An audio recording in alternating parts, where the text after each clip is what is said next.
Shalom, shalom.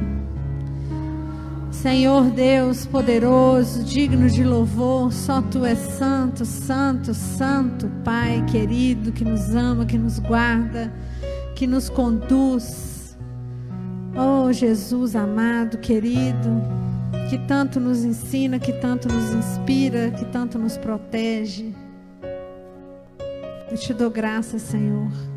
Eu te agradeço, Pai, por tudo que o Senhor tem feito nas nossas vidas, pelo cuidado que o Senhor tem conosco, por não sermos consumidos, porque a sua misericórdia se renova a cada manhã, e o Senhor é bom, bom, bom o tempo todo. Deus que salva, que liberta, que conduz, que provê, que cura. Deus perfeito, maravilhoso. Ao Senhor toda a glória para todo sempre. Amém. Shalom, shalom.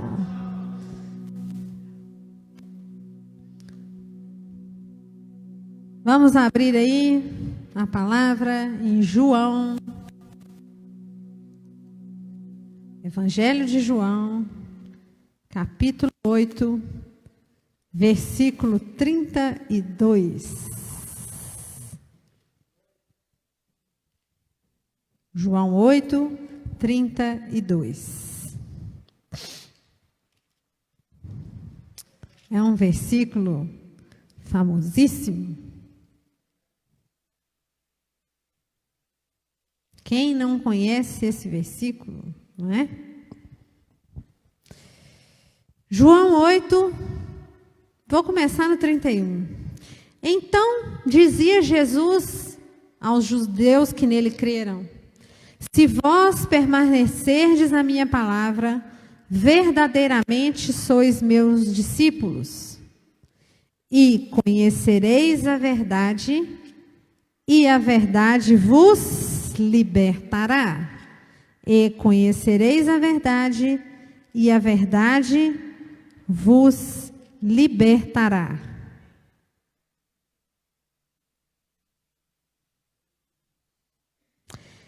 Em João 14, 6, mais à frente, Evangelho de João 14, 6.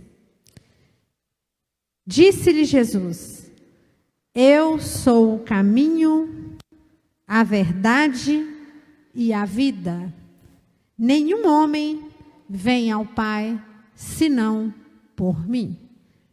Amém? Então, pode se assentar. Hoje nós vamos trabalhar a partir desses dois versículos. E conhecereis a verdade, e a verdade vos libertará. E depois, João 14, 6, eu sou o caminho, a verdade e a vida.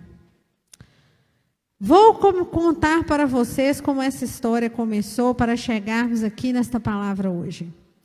Estava eu conversando com uma pessoa que está passando uma grande tribulação, e essa pessoa disse que conversou com uma outra pessoa, uma liderança de uma outra igreja, e esta liderança disse para essa pessoa que ela não precisava de libertação porque ela não estava endemoniada.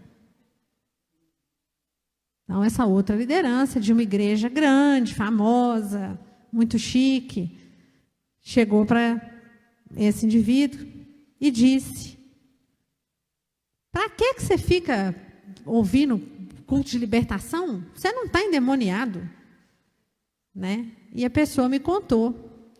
E eu fiz o necessário esclarecimento, mas fiquei,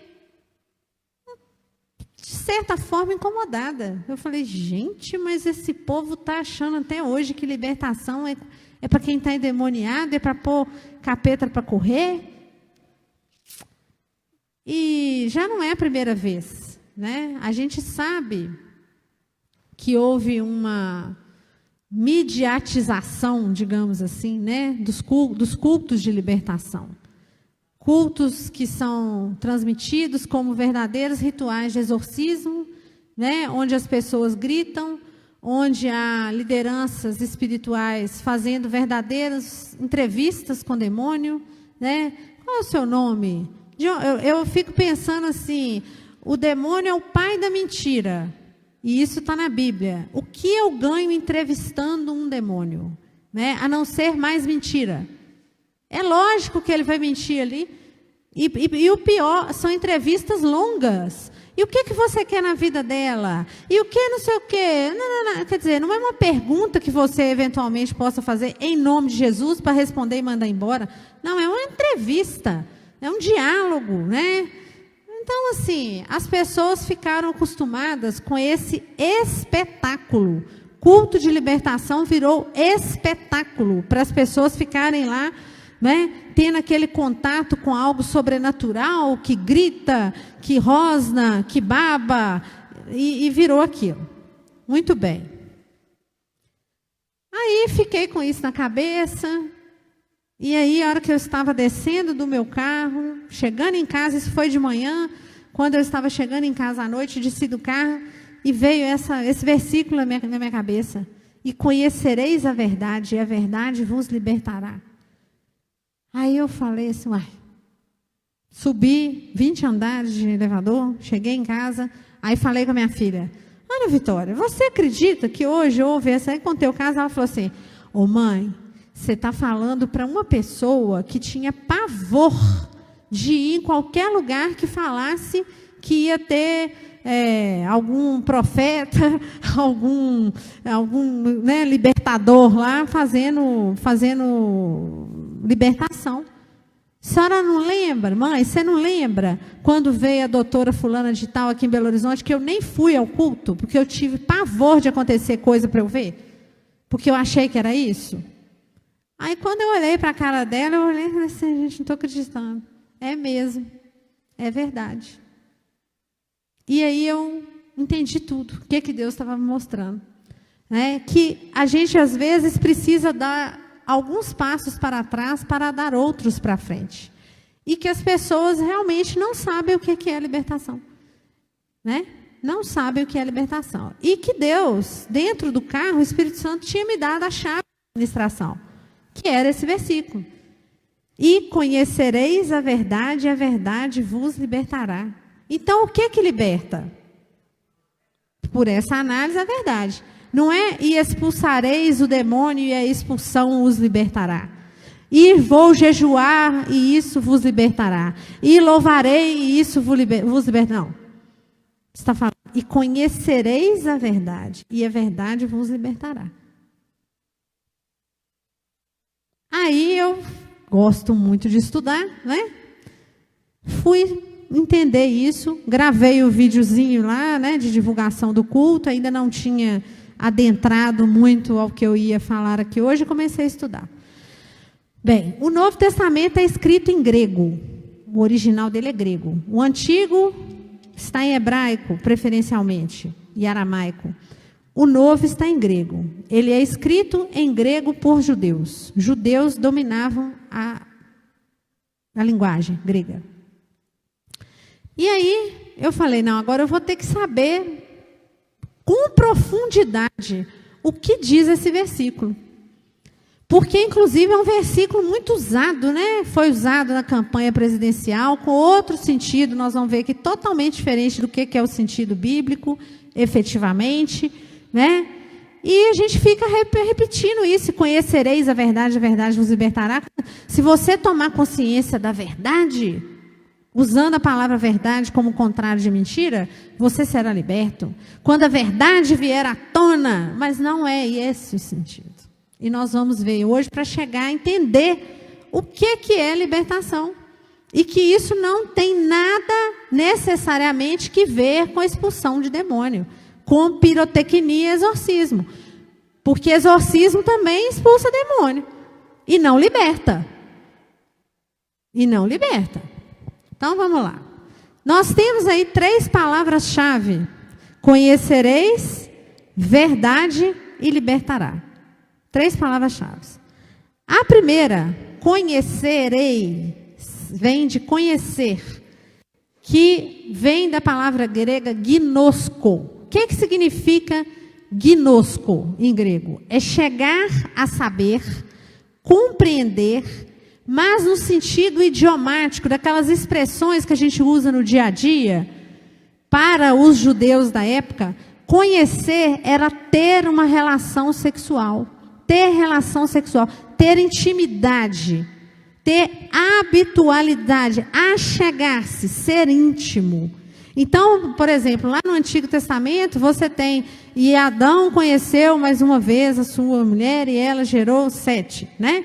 Então, você tem a palavra conhecer sendo usada com esta expressão gnosko, gnosei, neste sentido, de ter intimidade, de ser íntimo. Não há nada mais íntimo do que uma relação sexual. E a palavra é a mesma. Frequentar, estar com intimamente. Então, guarda aí na gavetinha.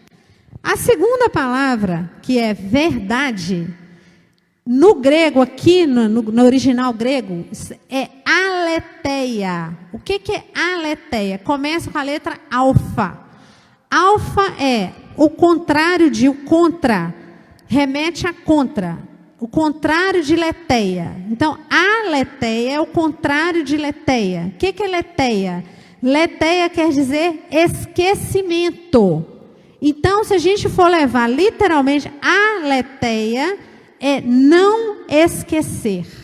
Verdade aqui não é a verdade que a gente conhece, né, no nosso dia a dia, da verdade dos fatos, a verdade, não. É a verdade aqui quer dizer o que não pode ser esquecido. O que não pode ser esquecido. Então, olha só, você tem que conhecer, frequentar, ser íntimo da verdade. O que é verdade? Verdade para aqui, na linguagem bíblica aqui do grego original, é algo que não deve ser esquecido, que não pode ser esquecido. E, por fim, libertará. Libertará vem da palavra grega que está escrita aqui, não é que vem da palavra grega. A palavra grega usada para libertará no texto de João é eleitero, que quer dizer tornar livre do domínio do pecado, de algo que está te dominando. Então não é simplesmente libertar, a ave é livre porque ela voa. Não, aqui a palavra eleitero quer dizer tirar do domínio de. Então, se você frequenta aquele que não pode ser esquecido, você sairá do domínio de algo que você está submetido a ele. Amém? Ao mesmo tempo, Jesus diz o quê? Eu sou o caminho, a verdade, ou seja, o que não pode ser esquecido, e nesse versículo a palavra grega é a mesma, e a vida. Então, o que esse versículo está dizendo? Que se você for íntimo da verdade, íntimo daquele que não pode ser esquecido, você será retirado do domínio daquilo que você precisa sair. Amém? O que eu quero dizer com isso? Não basta só você ouvir a verdade. Não basta só você escutar. Você precisa viver a verdade.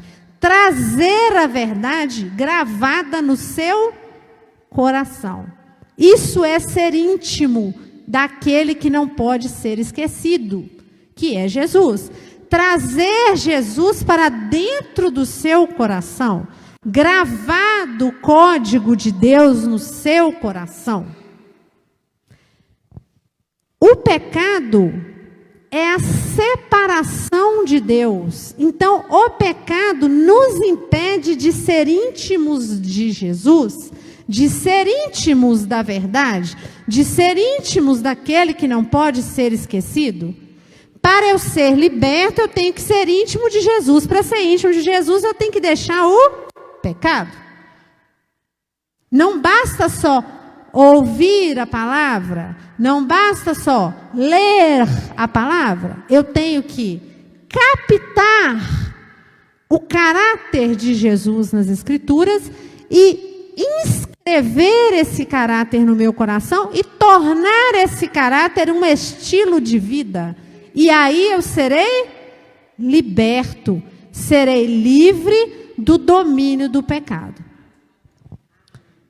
Ou seja, Jesus, Ele é o único que liberta, porque só a verdade liberta. O jejum não te liberta, a simples oração não te liberta, a leitura da Bíblia não te liberta, vir ao culto domingo não te liberta, expulsar demônio não te liberta. Tem uma pastora que ela usa uma alegoria que eu acho perfeita. Imagine você uma varanda onde vai lá um cachorrinho, vai lá e defeca na varanda. E você deixa lá aquele excremento lá. As moscas virão? Virão, certo? Você vai lá e espanta as moscas vão sair. Mas o cocô do cachorro está lá? Está lá. Quando eu expulso demônios sem processo de libertação, eu espanto as moscas. Mas o excremento está lá. A iniquidade continua lá. E é por isso que libertação não é expulsão de demônio. Não é. Libertação é você, se precisar, se tiver com mosca, a mosca ficar pulando para fora, você bate a mosca, manda a mosca sair correndo, mesmo que não manifeste, você repreende em nome de Jesus, mas você tem que ir lá limpar aquele cocô, tirar o cocô da varanda, jogar o cocô fora. A pessoa, nem é você pela pessoa, é você com a pessoa. O papel da pessoa do Ministério de Libertação não é só ficar mandando mosca embora, porque a mosca vai embora e traz mais 20, né? O Evangelho fala, traz mais 7. É você ir com a pessoa, carinhosamente, com toda a resiliência e falar, olha, você está vendo aqui? Tem um cocô aqui na varanda, a sua varanda. Precisamos tirar esse cocô, porque esse cocô, me perdoa usar essa palavra, mas é para ficar mais claro, e também não é um palavrão, né? Esse dejeto, esse lixo aqui, ele está te separando de Deus. Você precisa ser íntimo daquele que não pode ser esquecido, e aquele que não pode ser esquecido não combina com isso. Ele não vai cear na sua casa, porque tem um lixo aqui. Você está atraindo as moscas, você não está atraindo luz. E a pessoa é com a mão dela que ela vai lá, ela pega a pazinha, ela pega a vassourinha, ela que faz a limpeza. Você é só um catalisador para que ela possa acordar e perceber que aquilo ali não combina com estar na presença de Deus. Então, a libertação é um processo através do qual eu saio do domínio do pecado, porque eu passo a conhecer, não conhecer na mente, no racional, mas aqui, de dentro para fora, ser íntimo de Cristo, a partir daí. E aí, as minhas iniquidades vão cedendo lugar às virtudes. Eu vou me livrando das iniquidades, eu vou liberando as iniquidades, eu vou quebrando aquela arquitetura infernal que está dentro de mim. Gente, é muito fácil você arranjar um demônio para pôr a culpa do que você faz de errado.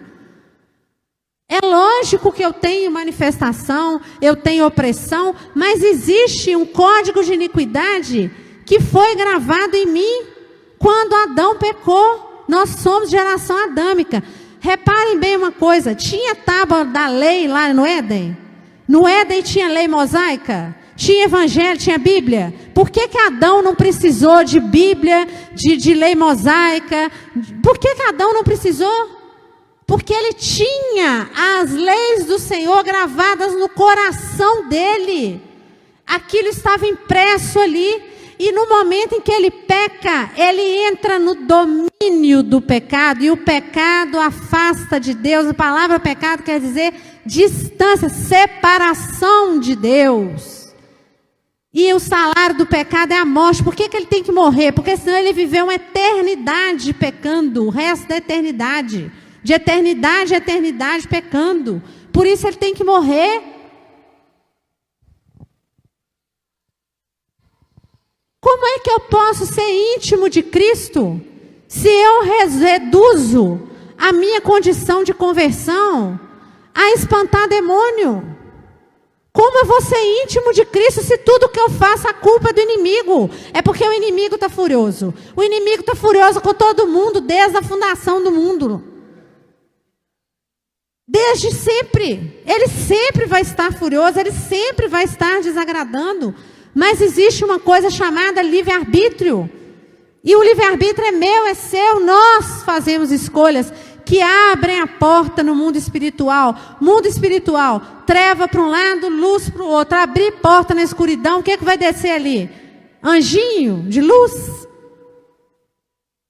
Demônios vão descer e vão atuar na sua vida, na minha vida, por causa das nossas iniquidades, por causa das nossas escolhas.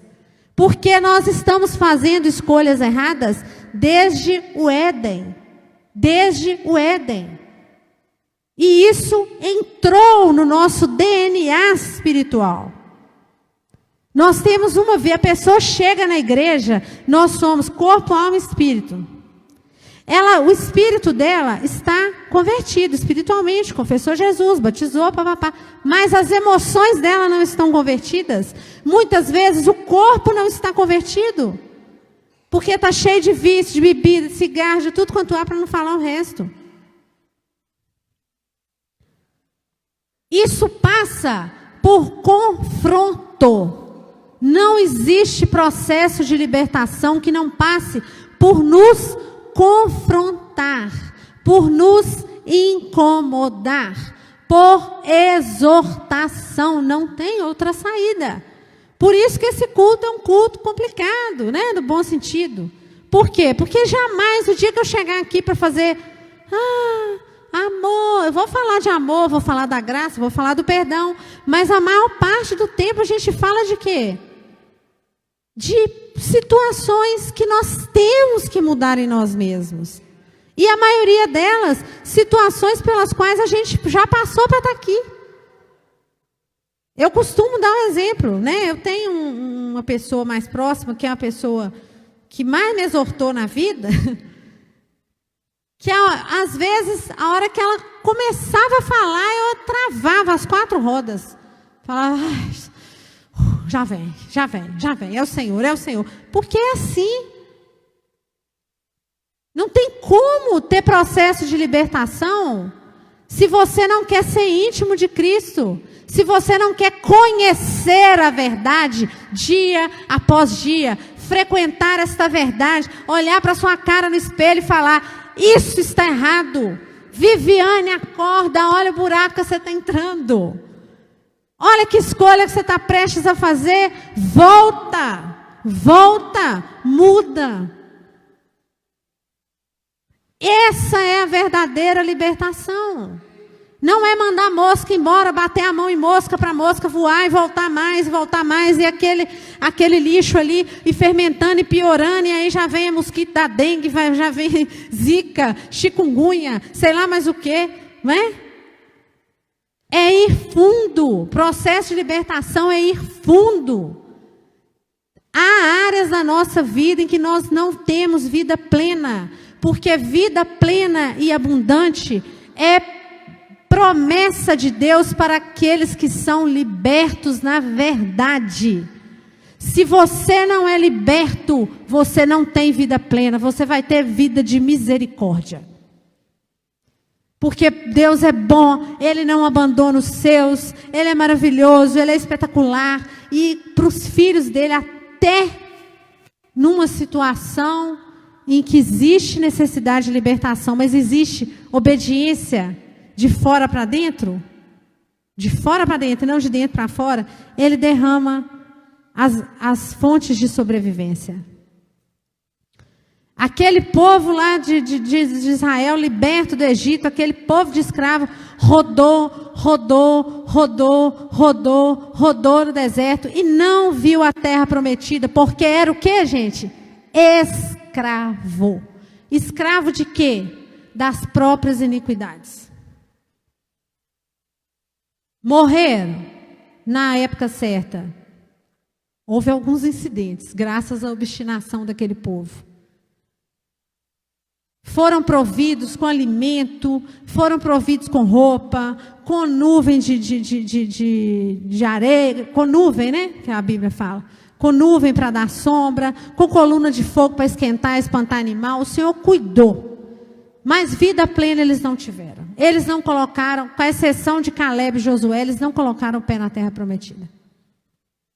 E se você, meu irmão, minha irmã, vale para mim também, se nós não entendermos isso e começarmos a olhar para dentro de nós e começarmos a mudar as nossas estruturas, não veremos promessa de Deus nas nossas vidas. Não veremos promessa de Deus nas nossas vidas. Deus cumpre a promessa para aqueles que estão preparados para receber o que Ele tem. Para aqueles que estão preparados. Aqueles que não estão preparados por obstinação, por ignorância, por resistência, não recebem. Passa 50 anos dentro da igreja, serve a Deus, bonitinho, está salvo? Está salvo. Está salvo, mas não vai viver promessa. Não vai viver promessa. Então, e aí fala assim, mas isso vale para tudo, para todas as áreas. Não, às vezes você tem uma área da sua vida que é aquela onde o inimigo vai insistir em ficar ali.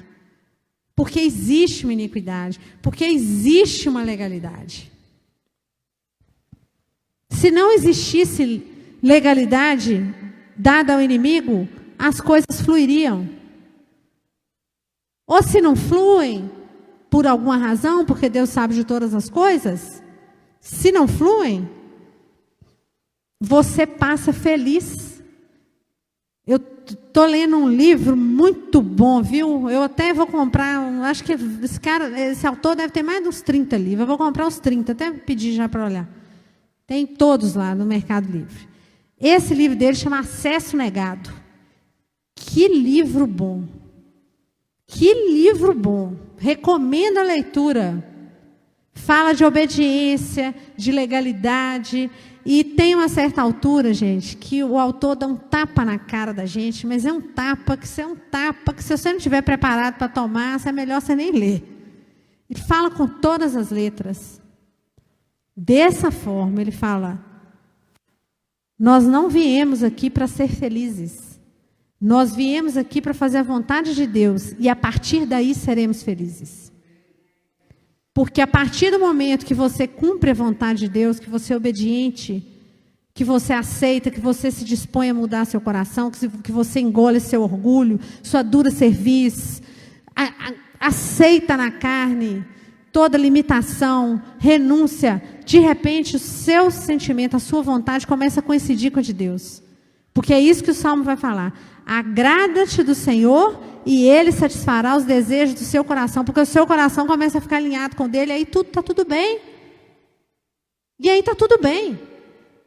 É uma frase pesadíssima, mas que requer sabedoria. Nós não viemos para ser felizes, nós viemos para servir a Deus, para glorificar a Deus. E aí, a partir daí, seremos felizes.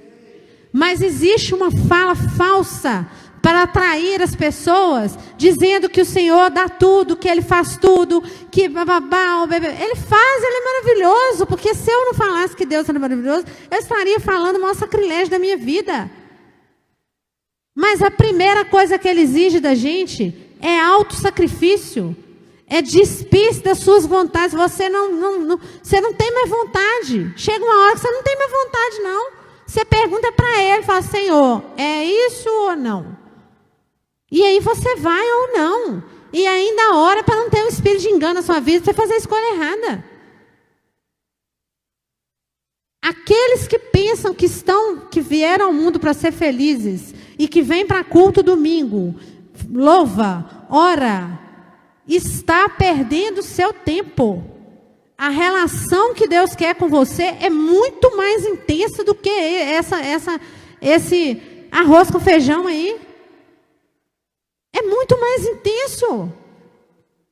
E vem dons espirituais, e de repente estão jorrando, rios de água viva vão jorrando, e aquilo vai te levando, e quando você vê, você já está tomado pela graça, você já não se preocupa mais se você está cansado, se você não está, se está frio, se está calor, se está confortável, se não está, se tem dinheiro, se não tem, você não está preocupado com mais nada. Porque o Senhor nos preenche, Ele tem a graça dEle tem que nos bastar. 2 Coríntios 12, o espinho na carne de Paulo, tá o espinho, Senhor, tira. Não vou tirar não, para lembrar para você de quem é a glória, porque o apóstolo Paulo viu coisas maravilhosas, e ele precisava lembrar que ele era humano, e quem é que tinha proporcionado esse acesso a ele. E aí ele fala que ele orou três vezes, e que o Senhor disse para ele: não vou te atender, porque a minha graça te basta. É um convite a parar de reclamar, isso é libertação, a parar de precisar. Eu preciso disso, eu preciso daquilo. Meu irmão, você precisa de Deus, você precisa de Jesus. Jesus é exemplo. Jesus, você foi o Salvador que não veio aqui de carro importado, câmbio automático, ar-condicionado, não. Jesus veio sem o gole e fala: o filho do homem não tem uma pedra para colocar a cabeça por cima. Ele se entregou, ele passou tudo, perguntando para Deus: aí é o Senhor, né, papai? É isso aí, vamos lá. Quando Pedro falou com ele: não precisa disso, para que morrer? Arreda de mim, Satanás. Nossa, então para servir a Deus eu tenho que ter vocação para sofrer? Não, você tem que ter vocação para sair de você, para descer do pedestal, pôr o pé no chão e falar: chega, quem manda em mim agora é papai. Outro dia eu estava numa reunião, a pessoa falou comigo assim, outro dia não, já tem um tempo. A pessoa chegou para mim e falou assim: não, porque aí, vamos fazer isso? Fez um plano para mim. Aí eu respirei, olhei, tomei um ar, olhei para a cara dele e falei: pois é, né? Mas você sabe que quem manda em mim é Deus, né? E que esse plano todo que você fez aí, eu vou ter que orar, fazer uns propósitos aí, bater um papo com meu pai, porque é ele que resolve. Sou eu. Não adianta espernear, chorar, sabe? Sapatear. Quanto mais você se debater, mais cansado você vai ficar, mais sobrecarregado você vai ficar. O quanto antes você aceitar, melhor. A nossa relação com Deus passa por aquele velho ditado popular: aceita que dói menos. Tem coisas na vida que a gente tem que aceitar, ser obediente, aceitar. Falar: então tá, Senhor, eu aceito, eu não vou brigar por mim. Eu não vou lá brigar com o meu braço. Mas o Senhor vai lá e vai brigar. Eu aceito no meu coração que eu preciso mudar, que eu preciso ser diferente, que eu preciso me alterar, que eu tenho que reconhecer que o problema é meu, que eu só tenho controle do que é meu, do que está no meu coração, e que eu tenho que alinhar com Deus. Acabou. O resto vai fluir. E você vai ser feliz onde quer que você esteja. Se você está doente, se você está com saúde, se você está rico, se você está pobre, se você está preso, se você está solto, você vai ter aceitação. E vai se livrar do pecado. E logo depois vem a cura. Não existe cura que não seja decorrente de libertação. E essa cura é a cura emocional. Eu não estou falando de cura de enfermidades, de doenças. Estou falando de cura de enfermidades, que são duas coisas diferentes. E aí vem a cura, aí o Senhor derrama o bálsamo, porque não tem mais pecado. Acabou a legalidade. Ele vem com aquele óleo curando. Eu consigo sentir até o calorzinho. Oh, Senhor, aquele calor do Espírito Santo. Oh, bênção. Obrigada, Pai. Ele cura, porque Ele é Deus. E pronto. E tudo bem.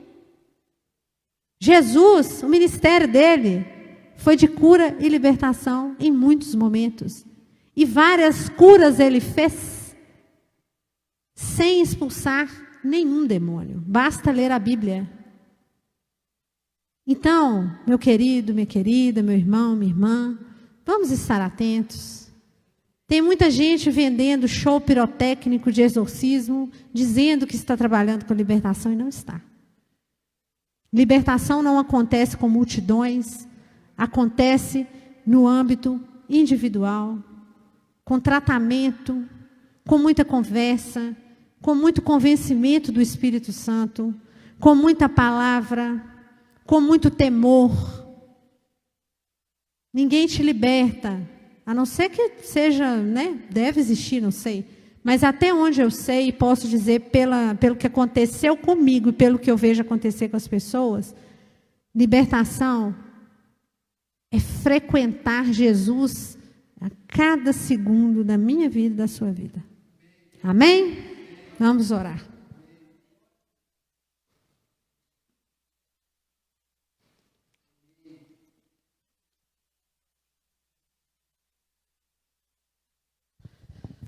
Oh, Pai maravilhoso, obrigada, Senhor, pelo direcionamento dessa palavra.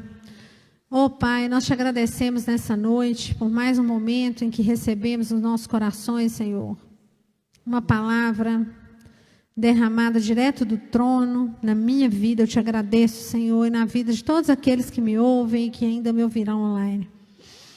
Senhor, neste momento, eu me apresento no mundo espiritual para interceder, Pai, uma oração de intercessão na vida de todos aqueles que aqui estão e que estão me assistindo, que vão me assistir. Senhor, que as pessoas possam compreender a necessidade de libertação na vida delas, Pai. Que o Senhor possa, Pai, através do Espírito Santo, trazer o necessário convencimento de que algo precisa ser mudado. De que as pessoas não têm que se conformar com a ação do inimigo, Pai, mas que têm que se conformar com os limites que a Tua palavra cria, para que nós possamos viver em concordância com o mundo celestial. Que a nossa vida possa refletir o que está no céu, o que o Senhor já determinou desde antes da fundação do mundo. Que o Senhor possa, Pai, cumprir os Teus propósitos na minha vida, na vida dos meus irmãos. Que o Senhor venha, Pai, a realizar aquilo que o Senhor planejou, ainda que para isso o Senhor tenha que disciplinar, ainda que para isso o Senhor tenha que ensinar, ainda que para isso o Senhor tenha que permitir tribulações, que o Senhor tenha que permitir determinadas situações que possam despertar e trazer incômodo. Pai, nesse momento, nós oramos, Pai, por aquelas pessoas que ainda não foram alcançadas pelo Senhor, que têm vontade, que acreditam no Senhor, que têm fé que o Senhor existe, Pai, que sabem que Jesus existiu aqui, mas que ainda estão tomadas pelo espírito de engano, acreditando, Senhor, que com isso estão salvas e livres para viver da forma como querem, Pai. Que o Senhor possa, Pai, deixar as 99 e trazer essa ovelha perdida para que ela venha se tornar um verdadeiro filho do Senhor, cheio de graça, resplandecendo a Tua glória. Pensa aí, meu irmão, naquele parente seu que ainda não está convertido, naquela pessoa que está desobediente, que está caída, daquela pessoa obstinada. Vamos orar por essas pessoas. Pensa aí, meu irmão, pensa aí. Senhor, em nome de Jesus, eu coloco essa pessoa diante do Senhor, Pai. Que o Senhor possa, Pai, trazer esta pessoa, para que essa pessoa possa conhecer a Tua palavra, a verdade que não pode ser esquecida, ser íntimo de Jesus, refletir em atitudes aquilo que Jesus sempre tem nos ensinado e nos ensina. Que essas pessoas que nós estamos pensando nelas, Pai, agora, que elas possam ser libertas, que elas possam ser salvas, e que nós, Pai, possamos ser guardados em nossa santidade, em nossa integridade espiritual, que possamos ser salvos, que possamos ver a eternidade, viver de glória em glória como irmãos, e que possamos sim, Pai, estar com essas pessoas que a gente tanto ama e que a gente quer que sejam alcançadas. Pensamos também, Pai, neste momento, naqueles irmãos que nos incomodam, naquelas pessoas que estão em desalinho, que estão em desobediência, naquelas pessoas que nos perseguem, naquelas pessoas que são usadas pelo inimigo para trazer discórdia, para trazer distúrbio, para trazer perda. Pai, neste momento nós abençoamos a vida dessa pessoa, Pai, em nome de Jesus. Que o Senhor possa, Pai, ir em direção a essas pessoas e trazer a elas o conhecimento da salvação, Senhor. Que o Senhor possa trazê-las em alinhamento, que o Senhor possa abençoar essas pessoas, Pai, em nome de Jesus. E nós repreendemos toda maldição lançada por essas pessoas no mundo espiritual contra as nossas vidas. Todo espírito de inveja nós repreendemos em nome de Jesus. Todo espírito de engano nós repreendemos em nome de Jesus. E nós declaramos, Senhor, vontade genuína de sermos libertos, com total clareza do que é conhecer a verdade. Em nome de Jesus eu oro. Amém.